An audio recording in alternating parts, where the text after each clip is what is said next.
Welcome. In this lesson, we are going to begin exploring saving data to the options table in WordPress. Now, before we get into saving options specifically and how they could be useful, we have to take a high-level look at how the database is architected to begin with, as well as what tools we could use for accessing it.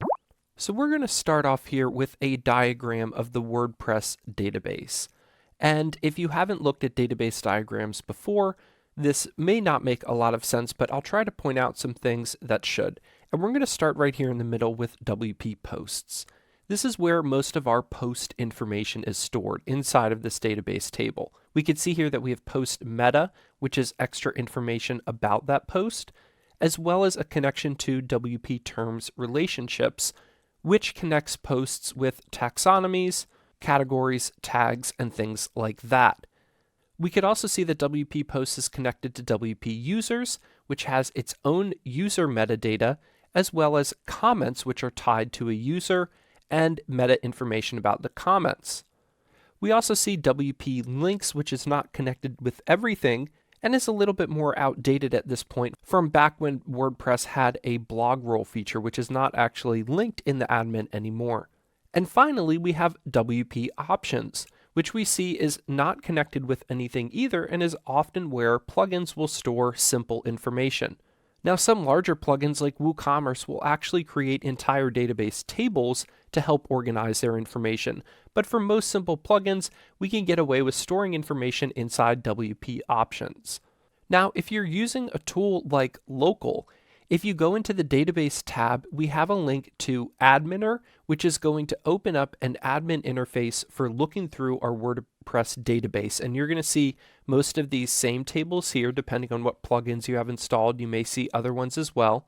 And we're interested in going into the WP Options table. Select Data, and we can see that we have a bunch of options like our site URL, blog name information, and if you haven't looked through the WordPress database before, you may not have known that these kind of things are stored there.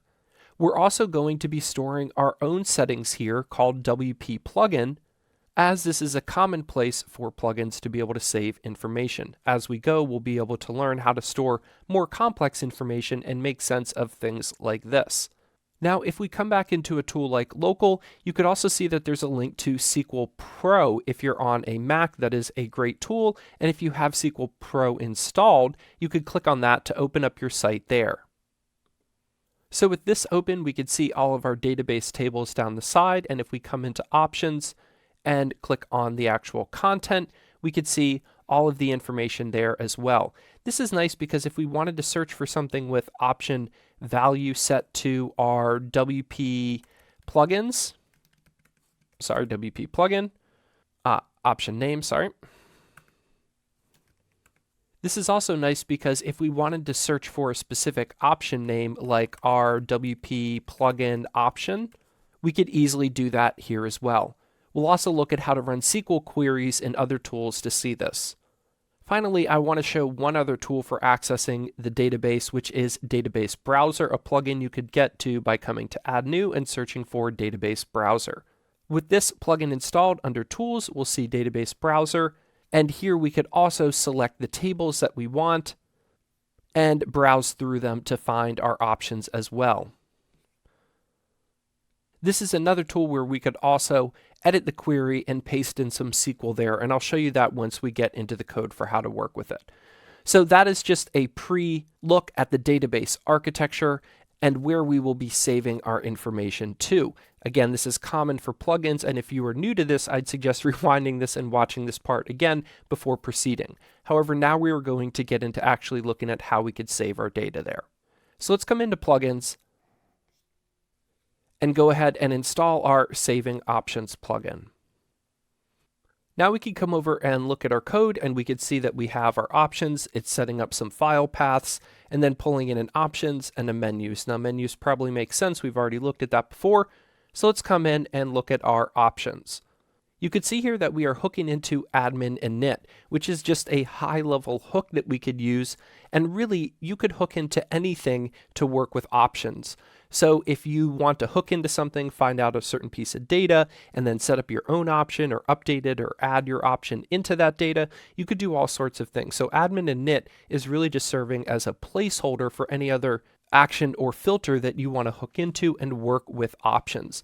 But this will just allow it to fire off at a higher level so that we can see it working.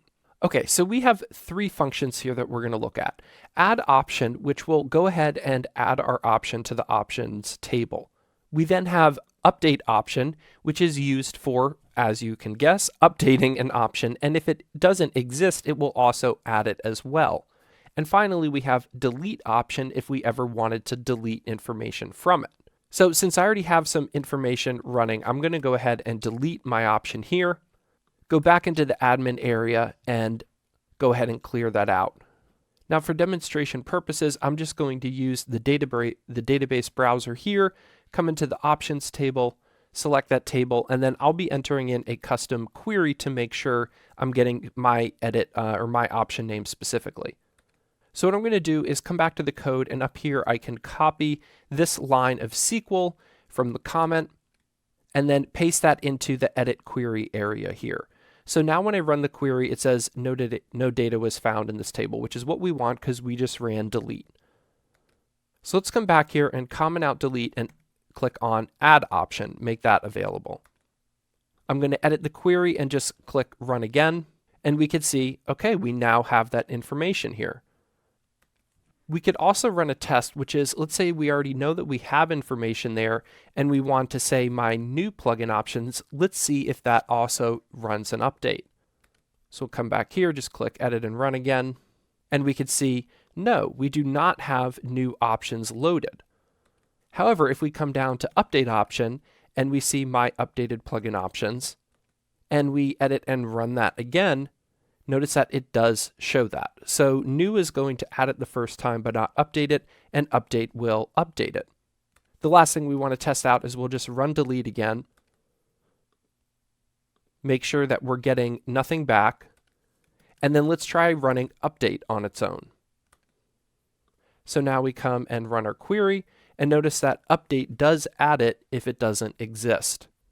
However, what you'll commonly see is something like this. I'm going to comment this out, and we're going to write a quick conditional statement and say if get option, which is a new function we haven't looked at before, and we're going to get our option name, and this is simply going to get it from the database. And we're going to say if this is not set. So if we try to get WP option and nothing exists in the database yet, then go ahead and add this option here. So what this will do is only execute add option if it really needs to be, and then later on we could trust that it's there if this code has already been executed and go ahead and run update. But as we saw before, if update runs and add option hasn't been added yet, it will go ahead and add it itself. And then finally, delete if you ever need to delete something out for some reason or clear it out. So I'm going to comment out this delete so that we could still look at our data, and I'm going to show you one last thing here. If we come into templates, I've actually extracted out the template code from menus. So if we come into menu, we can see we're calling our callback function, and in our callback function, all I do is include a template file so that I don't have to have any template code in this markup here.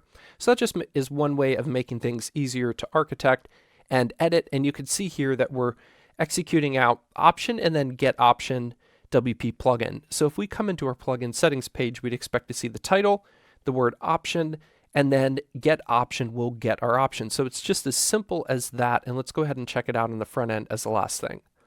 So coming into our plugin, we could see my updated plugin options displays right there.